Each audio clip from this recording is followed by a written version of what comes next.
Hello guys, তোমাদের সকলকে স্বাগত জানাই আমাদের YouTube channel dreams of success সফলতার স্বপ্নে তোমাদের সকলকে স্বাগত জানাই।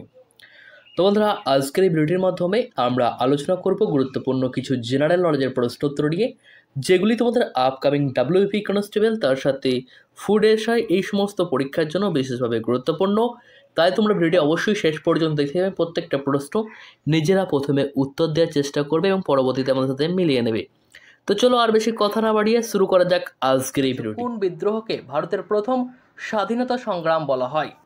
তো ভারতের প্রথম স্বাধীনতা সংগ্রাম বলা হয় 1857 খ্রিস্টাব্দে সিপাহী বিদ্রোহ বা মহাবিদ্রোহকে বলা হয় ভারতের প্রথম স্বাধীনতা সংগ্রাম। এই স্বাধীনতা সংগ্রাম প্রথম বলেছিলেন এই বিদ্রোহটাকে বিনায়ক দামোদর সাভারকর, হীরেন্দ্রনাথ মুখোপাধ্যায়, অধ্যাপক সুশোভন সরকার এই বিদ্রোহকে প্রথম স্বাধীনতা সংগ্রামের আখ্যা দিয়েছিলেন।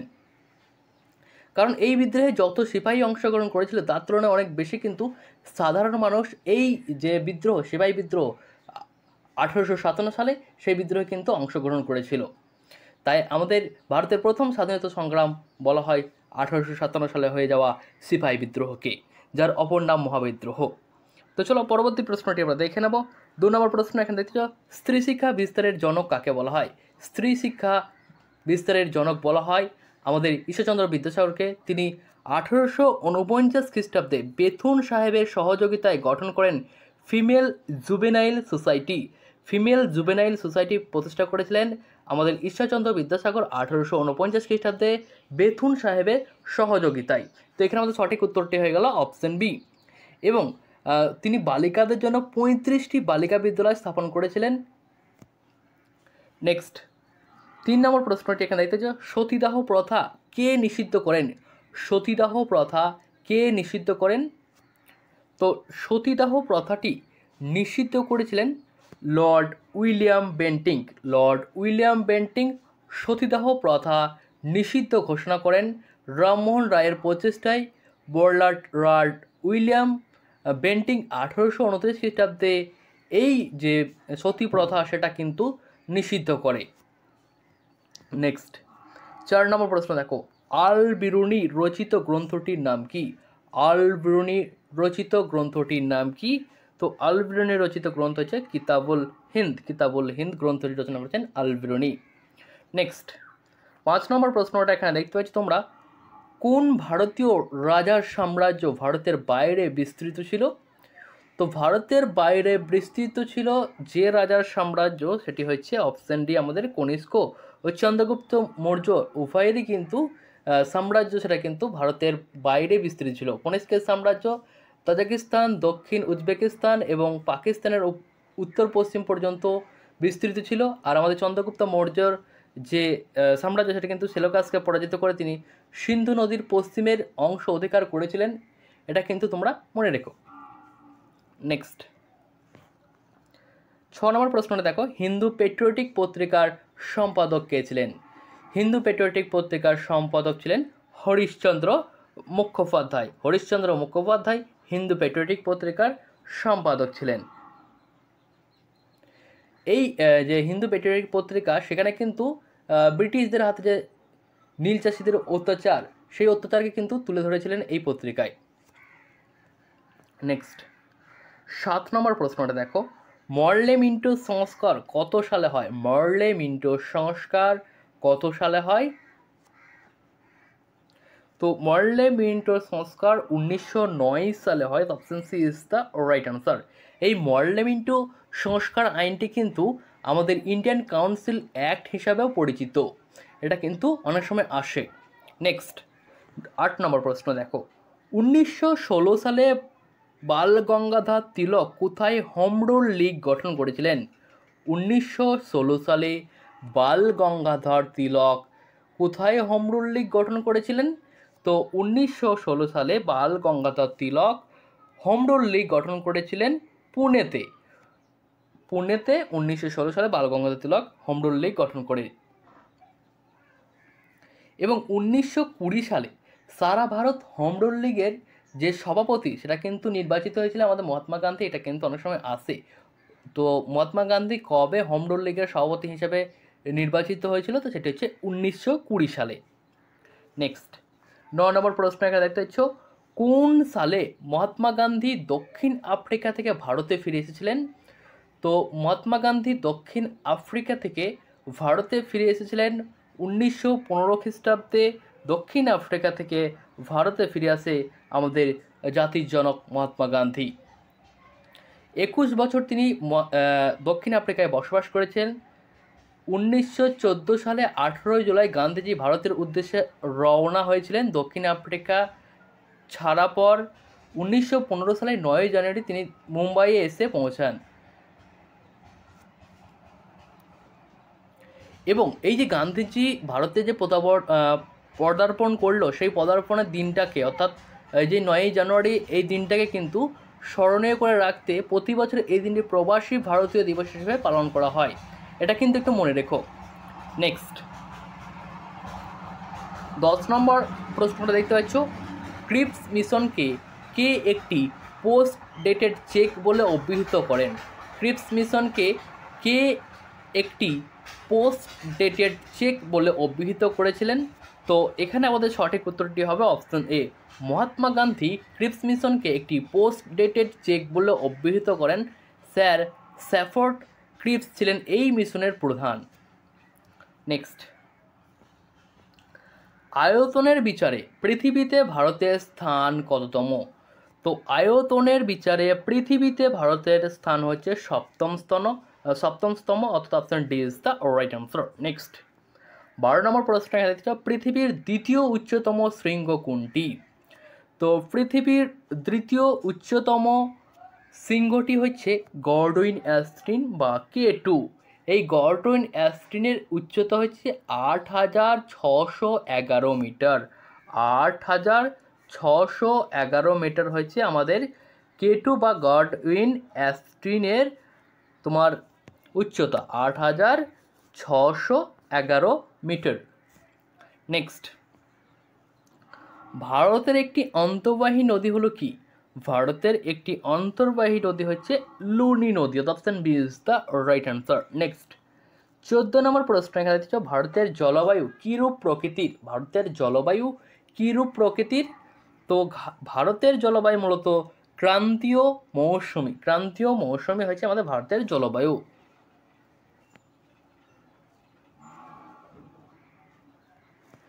নেক্সট 15 নম্বর প্রশ্ন এখানে দেখতে হচ্ছে, ভারতের মৃত্তিকা গবেষণাগার কোথায় অবস্থিত? তো ভারতের মৃত্তিকা গবেষণাগারটি অবস্থিত দেরাদুনে অবস্থিত ভারতের মৃত্তিকা গবেষণাগারটি। নেক্সট 16 নম্বর প্রশ্ন এখানে দেখতে, ভারতের কেন্দ্রীয় বনভূমি গবেষণা কেন্দ্রটি কোথায় অবস্থিত? ভারতের কেন্দ্রীয় বনভূমি গবেষণা কেন্দ্রটি কোথায় অবস্থিত? তো ভারতের কেন্দ্রীয় বনভূমি গবেষণা কেন্দ্রটাও কিন্তু আমাদের দেরাদুনে অবস্থিত। আমাদের এই বনভূমি গবেষণা কেন্দ্রটি।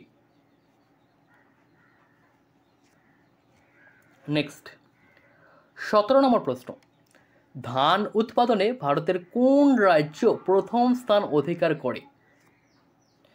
তো ধান উৎপাদনে আমাদের ভারতের প্রথম স্থান অধিকার করেছে পশ্চিমবঙ্গ। এবং এই পশ্চিমবঙ্গের মধ্যে দেখো বর্ধমান জেলা সবচেয়ে বেশি ধান চাষ উৎপাদন করে। তাই এই বর্ধমান জেলাকে কিন্তু ধানের ভাণ্ডার বলা হয়, যেটা কিন্তু পূর্ব বর্ধমানকে কিন্তু ধানের ভাণ্ডার বলা হয়। ধান উৎপাদনে উত্তরপ্রদেশের স্থান হচ্ছে ভারতের দ্বিতীয়তম এবং ধান উৎপাদনে পাঞ্জাবের স্থান হচ্ছে ভারতের তৃতীয়তম। তো এগুলো কিন্তু একটু মনে রেখো। নেক্সট 18 নম্বর প্রশ্নটা দেখো, ভারতের বৃহত্তম পেট্রো রাসায়নিক শিল্প কেন্দ্রটি কোথায় অবস্থিত? তো ভারতের বৃহত্তম পেট্রো রাসায়নিক শিল্প কেন্দ্রটি কোথায় অবস্থিত? তো জামনগরে অবস্থিত ভারতের বৃহত্তম পেট্রো রাসায়নিক শিল্প কেন্দ্রটি। এবং ভারতের প্রথম পেট্রো রাসায়নিক শিল্প কেন্দ্র হলো ট্রাম্বে হচ্ছে ভারতের প্রথম পেট্রো রাসায়নিক শিল্প কেন্দ্র। নেক্সট 19 নম্বর প্রশ্নটি আমরা দেখে নেব। 19 নম্বর প্রশ্ন এখানে দেখতে, ভারতের প্রথম পূর্ণাঙ্গ আদমশুমারি করা হয় কত সালে? ভারতের প্রথম পূর্ণাঙ্গ আদমশুমারি করা হয় কত সালে? তো 1881 সালে প্রথম পূর্ণাঙ্গ আদমশুমারি করা হয়। নেক্সট 20 নম্বর প্রশ্ন দেখো, কোন রাজ্য ভেঙে তেলেঙ্গানা রাজ্যর সৃষ্টি হয়? কোন রাজ্য ভেঙে তেলেঙ্গানা রাজ্যের সৃষ্টি হয়? তো এখানে সঠিক উত্তরটি হবে অপশন সি, অন্ধ্রপ্রদেশ রাজ্য ভেঙে তেলেঙ্গানা রাজ্যের সৃষ্টি হয়। নেক্সট 21 নম্বর প্রশ্ন দেখো, ভারতের সাতপুরা পর্বতের সর্বোচ্চ শৃঙ্গের নাম কি? ভারতের সাতপুরা পর্বতের সর্বোচ্চ শৃঙ্গের নাম কি? তো ভারতের সাতপুরা পর্বতের সর্বোচ্চ শৃঙ্গ হচ্ছে Dhupgarh. Option D is the right answer. Next 22 নম্বর প্রশ্ন দেখো, নিম্নের কোনটি উদ্ভিদ কোষ গঠনে একটি অপরিহার্য শর্করা? নিম্নের কোনটি উদ্ভিদ কোষ গঠনে একটি অপরিহার্য শর্করা? তো এখানে সঠিক উত্তরটি হবে অপশন সি, সেলুলোজ। সেলুলোজ এটি হচ্ছে উদ্ভিদ কোষ গঠনে একটি অপরিহার্য শর্করা এবং সেলুলোজের গঠনগত একক হলো গ্লুকোজ, এটা কিন্তু তোমরা জেনে রেখো। নেক্সট 23 নম্বর প্রশ্ন এখানে দেখতে পাচ্ছ, প্রাণীদেহের সবচেয়ে দীর্ঘতম কোষ কোনটি? তো প্রাণীদেহের সবচেয়ে দীর্ঘতম কোষটি হলো স্নায়ুকোষ। স্নায়ুকোষ হচ্ছে প্রাণীদেহের সবচেয়ে দীর্ঘতম কোষ, এর দৈর্ঘ্য প্রায় 1 মিটার। মানবদেহের বৃহত্তম কোষ হলো ডিম্বাণু এবং ক্ষুদ্রতম কোষ হলো লঘু মস্তিষ্কের গ্যামিলিউ কোষ। গ্যামিলিউ কোষ হচ্ছে মস্তিষ্কের, এটি কিন্তু ক্ষুদ্রতম কোষ, লঘু মস্তিষ্কে অবস্থিত। নেক্সট 24 নম্বর প্রশ্ন দেখো, নিম্নের কোনটি একটি পরিবর্তিত মৃদগত কাণ্ডের উদাহরণ? নিম্নের কোনটি একটি পরিবর্তিত মৃদগত কাণ্ডের উদাহরণ? তো এখানে সঠিক উত্তরটি হবে আমাদের অপশন এ, আলু হচ্ছে একটি পরিবর্তিত মৃদগত কাণ্ডের উদাহরণ। আলু হলো পরিবর্তিত মৃদগত কাণ্ডের উদাহরণ। গাজর ও শালগম হলো পরিবর্তিত মৃদগত মূল। চিনেবাদাম হলো একটি মৃদগত ফল। নেক্সট, পিচার প্ল্যান্ট কি? পিচার প্ল্যান্ট কি? তো পিচার প্ল্যান্টটি হচ্ছে একটি পতঙ্গভোগ বা কলসপত্রী উদ্ভিদ। পতঙ্গভোগ উদ্ভিদ হচ্ছে আমাদের পিচার প্ল্যান্ট, পতঙ্গভোগ বা কলসপত্রী উদ্ভিদ। এরা দেহের নাইট্রোজেন ঘটিত প্রোটিন খাদ্যের জন্য পতঙ্গদের ভক্ষণ করে। পতঙ্গের দেহে থাকে পুষ্টি রস শোষণ করে পুষ্টি সম্পন্ন করে এই পিচার প্ল্যান্ট। নেক্সট 26 নম্বর প্রশ্ন দেখো, কুইনাইন উদ্ভিদের কোন অংশ থেকে পাওয়া যায়? কুইনাইন উদ্ভিদের কোন অংশ থেকে পাওয়া যায়? তো কুইনাইন পাওয়া যায় কাণ্ডের ছাল থেকে। আমরা কুইনাইন পাই কোথা থেকে? তো কুইনাইন আমরা কিন্তু সিনকোনা গাছের ছাল থেকে কুইনাইন পেয়ে থাকি। বর্তমানে কুইনাইন কিন্তু পরীক্ষাগারেও প্রস্তুত করা সম্ভব হচ্ছে। এই কুইনাইন কিন্তু ম্যালেরিয়া রোগের প্রথম কার্যকারী ঔষধ ছিল কুইনাইন। ম্যালেরিয়া রোগের প্রথম কার্যকারী ঔষধ এই সিনকোনা গাছের ছাল থেকে তৈরি কুইনাইনটাই কিন্তু ছিল। নেক্সট 27 নম্বর প্রশ্নটা দেখো, হাইড্রোজেনের কয়টি আইসোটোপ আছে? হাইড্রোজেনে কয়টি আইসোটোপ রয়েছে? তো হাইড্রোজেনে আছে 3টি আইসোটোপ। সেই 3টি আইসোটোপ কী কী? তো সাধারণ হাইড্রোজেন বা পোট্রিয়াম, ভারী হাইড্রোজেন বা ডাইটোরিয়াম এবং টাইটোরিয়াম। পোট্রিয়াম, ডাইটোরিয়াম এবং টাইটোরিয়াম হচ্ছে এই 3টি আমাদের হাইড্রোজেনের আইসোটোপ। নেক্সট 28 নম্বর প্রশ্ন দেখো, যে সমস্ত রাশি প্রকাশের জন্য কেবল মানের প্রয়োজন হয় তাকে কি বলা হয়? যে সমস্ত রাশি প্রকাশের জন্য কেবল মানের প্রয়োজন হয় তাকে আমরা বলি স্কেলার রাশি। তো এই স্কেলার রাশির কিছু উদাহরণ তোমরা দেখে রাখো, সেটা হচ্ছে দৈর্ঘ্য, ভর, সময়, উষ্ণতা, এইগুলো হচ্ছে আমাদের স্কেলার রাশির উদাহরণ। এইগুলোর কাছে শুধুমাত্র মানের প্রয়োজন হয় এই প্রকাশের জন্য, কোনো অভিমুখ নাই, শুধুমাত্র কিন্তু মান রয়েছে। নেক্সট 29 নম্বর প্রশ্ন দেখো, প্রমাণ, চাপ ও উষ্ণতায় কোনো গ্যাসের গ্রাম আণবিক আয়তন কত? প্রমাণ, চাপ ও উষ্ণতায় কোনো গ্যাসের গ্রাম আণবিক আয়তন কত? তাই সঠিক উত্তরটি হবে অপশন বি, 22.4 লিটার। নেক্সট 30 নম্বর প্রশ্ন দেখো, 1 ক্যালোরি সমান কত জুল? 1 ক্যালোরি সমান কত জুল? তো এখানে আমাদের সঠিক উত্তরটি হয়েছে আমাদের অপশন বি, 4.2 জুল হচ্ছে 1 ক্যালোরি সমান। নেক্সট, পরম শূন্য উষ্ণতার মান কত? পরম শূন্য উষ্ণতার মান কত? তো -273 ডিগ্রি সেলসিয়াস হচ্ছে আমাদের পরম শূন্য উষ্ণতার মান। নেক্সট, মেন্ডেলিভ কত খ্রিস্টাব্দে পর্যায় সূত্রটি আবিষ্কার করেন? মেন্ডেলিভ কত খ্রিস্টাব্দে পর্যায় সূত্রটি আবিষ্কার করেন? তো এখানে সঠিক উত্তরটি হবে 1869 খ্রিস্টাব্দে মেন্ডেলিভ পর্যায় সূত্রটি আবিষ্কার করেন। নেক্সট, দেখো কম্পিউটার থেকে একটি প্রশ্ন রয়েছে, ইউএসবির পুরো নাম কি? ইউএসবির পুরো নাম বা ফুল ফর্ম কি? তো ইউএসবির ফুল ফর্ম হচ্ছে universal serial bus. Universal serial bus হচ্ছে আমাদের ইউএসবির ফুল ফর্ম। নেক্সট, কবে ভারতের সংবিধান গৃহীত হয়েছিল? কবে ভারতের সংবিধান গৃহীত হয়েছিল? তো এখানে আমাদের সঠিক উত্তরটি হবে 26শে নভেম্বর 1949 খ্রিস্টাব্দে ভারতের সংবিধান গৃহীত হয়। এবং ভারতের সংবিধান কবে কার্যকর হয় সেটা কিন্তু অবশ্যই তোমরা কমেন্ট বক্সে কমেন্ট করবে। নেক্সট 35 নম্বর প্রশ্ন দেখো, গণপরিষদ কবে ভারতীয় জাতীয় পতাকা গৃহীত হয়? গণপরিষদে কবে ভারতের জাতীয় পতাকা গৃহীত হয়? তো ভারতের জাতীয় পতাকা গণপরিষদে গৃহীত হয় 22শে জুলাই 1947 সালে। নেক্সট 36 নম্বর প্রশ্নটি এখানে দেখতে পাচ্ছ, গণপরিষদের প্রথম অধিবেশন কোথায় অনুষ্ঠিত হয়েছিল? গণপরিষদের প্রথম অধিবেশন অনুষ্ঠিত হয়েছিল দিল্লিতে। দিল্লিতে অনুষ্ঠিত হয়েছিল গণপরিষদের প্রথম অধিবেশন। নেক্সট 37 নম্বর প্রশ্নটি এখানে দেখতে পাচ্ছ, সংবিধান সভার প্রথম স্থায়ী সভাপতি কে ছিলেন? সংবিধান সভার প্রথম স্থায়ী সভাপতি হিসাবে নির্বাচিত হয়েছিলেন কে? তো এখানে সঠিক উত্তরটি হবে option B, doctor Rajendra Prasad ছিলেন সংবিধান সভার প্রথম স্থায়ী সভাপতি।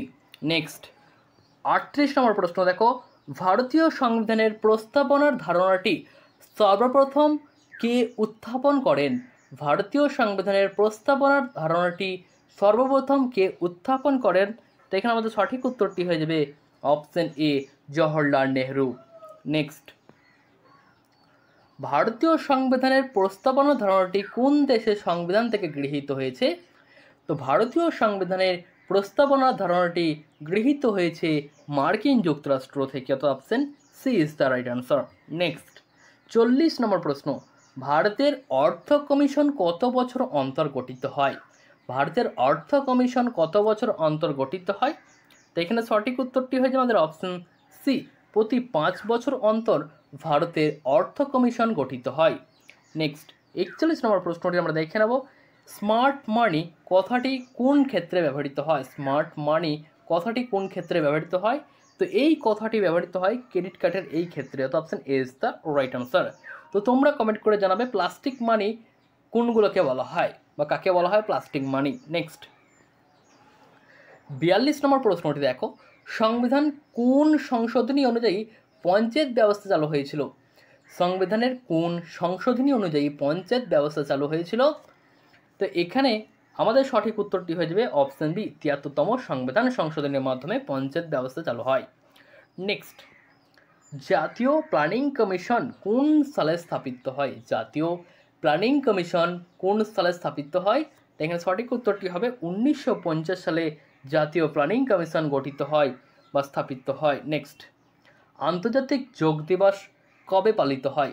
আন্তর্জাতিক যোগ দিবস পালন করা হয় কোন দিনটি? তো প্রতি বছর 21শে জুন এই দিনটিকে আন্তর্জাতিক যোগ দিবস হিসেবে পালন করা হয়ে থাকে। নেক্সট, একটি বহিঃক্ষরা গ্রন্থির উদাহরণ দাও। একটি বহিঃক্ষরা গ্রন্থির উদাহরণ হয়েছে কি? তো একটি বহিঃক্ষরা গ্রন্থির উদাহরণ হচ্ছে আমাদের লালা গ্রন্থি, option D is the right answer. Next, কোন যন্ত্রের সাহায্যে তড়িৎ প্রবাহ মাত্রা পরিমাপ করা যায়? তড়িৎ প্রবাহ মাত্রা পরিমাপ করা যায় কোন যন্ত্রের সাহায্যে? তো এখানে সঠিক উত্তরটি হবে অপশন সি, অ্যামিটার যন্ত্রের সাহায্যে তড়িৎ প্রবাহ মাত্রা পরিমাপ করা যায়। নেক্সট 47 নম্বর প্রশ্ন দেখো, মগধ বর্তমানে কোথায় অবস্থিত? মগধ শহরটি বর্তমানে কোথায় অবস্থিত? তো মগধ বর্তমানে অবস্থিত বিহারে, option B is the right answer. Next, প্রথম কোন ভারতীয় জ্ঞানপীঠ পুরস্কার পেয়েছেন? জ্ঞানপীঠ পুরস্কার জয়ী প্রথম ভারতীয়কে? তো এখানে সঠিক উত্তরটি হবে অপশন ডি, জি শঙ্কর গ্রুপ হচ্ছে প্রথম ভারতীয় জ্ঞানপীঠ পুরস্কার বিজয়ী। এবং প্রথম ভারতীয় জ্ঞানপীঠ পুরস্কার বিজয়ী মহিলাকে সেটা কিন্তু অবশ্যই তোমরা কমেন্ট বক্সে কমেন্ট করবে। নেক্সট, বৈদ্যুতিক বাল্বের ফিলামেন্ট হিসেবে কোন ধাতু ব্যবহার করা হয়? বৈদ্যুতিক বাল্বের ফিলামেন্ট হিসাবে কোন ধাতু ব্যবহার করা হয়? তো এখানে আমাদের সঠিক উত্তরটি হয়ে যাবে অপশন সি, টাংস্টেন ব্যবহার করা হয় বৈদ্যুতিক বাল্বের ফিলামেন্ট হিসাবে। নেক্সট 50 নম্বর প্রশ্ন এখানে দেখছো, কেশব নন্দন ভারতীয় বনাম কেরল রাজ্যের মামলা কত সালে হয়েছিল? কেশব নন্দন মামলাটি কত সালে হয়েছিল? তো কেশব নন্দন ভারতীয় বনাম কেরল রাজ্যের মামলা হয়েছিল 1973 সালে, অর্থাৎ option B is the right answer. তো এই ছিল 50টা কোশ্চেন তোমাদের গুরুত্বপূর্ণ জেনারেল নলেজ থেকে। তো কেমন লাগলো ভিডিওটি অবশ্যই কমেন্ট বক্সে কমেন্ট করবে। যদি ভালো লেগে থাকে তাহলে একটি লাইক করে তোমার বন্ধুদের সাথে একটু শেয়ার করে দিও।